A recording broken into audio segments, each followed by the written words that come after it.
કે નવું વર્ષ આવી રહ્યું છે મારા કલેજાઓ, અને નવું વર્ષ અમે પ્રેમથી ઉજવશો.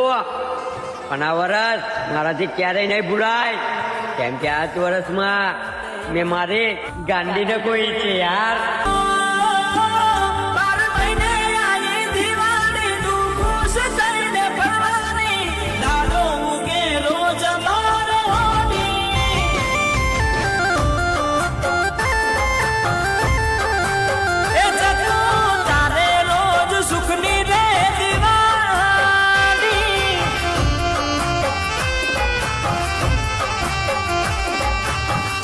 તહેવારોના તહેવાર આવતા રહેશે, એક જાય એક આવે પણ ચપ મારી ક્યારે આવશે.